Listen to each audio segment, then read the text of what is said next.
Assalamualaikum warahmatullahi wabarakatuh. Perkenalkan, nama saya Wulan Yulanti Permanda dengan NPM 2020-150 dalam Prodi Manajemen Pariwisata semester 4. Hari ini saya akan menyampaikan beberapa materi tentang Rule of Law untuk memenuhi tugas dalam mata kuliah PPKN dengan dosen pengampu yaitu Bapak Supriyono. Rule of Law. Rule of Law merupakan doktrin hukum yang mulai muncul pada abad ke-19 bersamaan dengan kelahiran negara konstitusi dan demokrasi yang merupakan reaksi dan koreksi terhadap negara absolut yang telah berkembang di Eropa. Ada 4 unsur rule of law menurut Kant and Stanley dalam Budiarjo, yaitu hak-hak asasi manusia, pembagian kekuasaan untuk menjamin hak-hak itu, pemerintahan berdasarkan peraturan-peraturan, juga peradilan administrasi dalam perselisihan.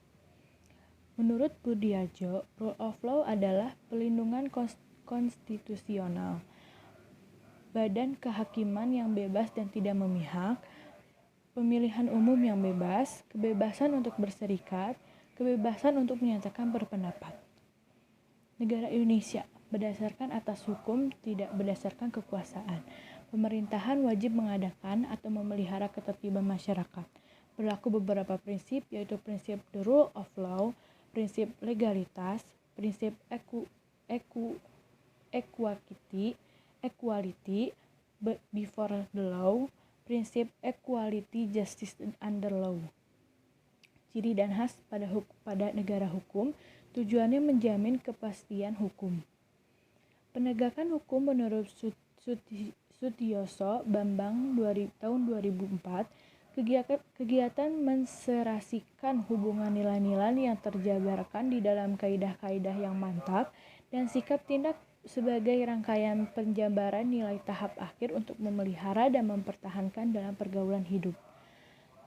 Penegakan hukum terpenuhi jika 5 pilar hukum berjalan dengan baik, yaitu yang pertama instrumen hukum yang baik, aparat penegak hukum yang tangguh, peralatan yang memadai, masyarakat yang dasar hukum, dan birokrasi yang mendukung.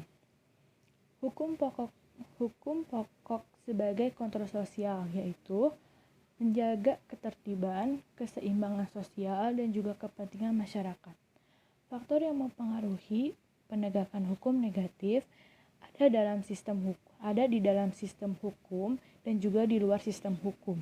Faktor yang pertama itu faktor hukum atau perundang-undangan yang terdiri dari konsisten asas-asas, proses perumusan, tingkat kemampuan operasionalisasi hukum.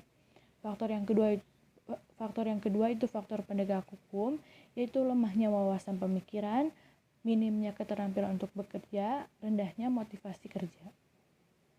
Faktor yang ketiga yaitu sarana dan prasarana. Ketersediaan sarana prasarana tempat menjalani pidana, ketiadaan keseimbangan antara fasilitas pengadministrasian dengan jumlah orang yang harus dilayani. Lalu yang terakhir, fasilitas fisik, peralatan operasional, dan finansial yang minim. Faktor yang selanjutnya itu kesadaran hukum masyarakat. Yang pertama, persepsi masyarakat tentang hukum, ketertiban, fungsi penegakan hukum berbeda dengan hukum modern. Yang kedua, kesadaran hukum masyarakat masih rendah di semua strata. Faktor yang selanjutnya itu faktor perubahan sosial, salah satunya itu perubahan tata nilai perubahan, tata kelakuan dalam interaksi sosial. Lalu yang terakhir itu faktor politik atau penguasa negara, yaitu terjadi dalam peradilan kasus kejahatan politik. Sekian penyampaian materi dari saya tentang rule of law. Mohon maaf bila ada terdapat salah-salah kata. Wassalamualaikum warahmatullahi wabarakatuh.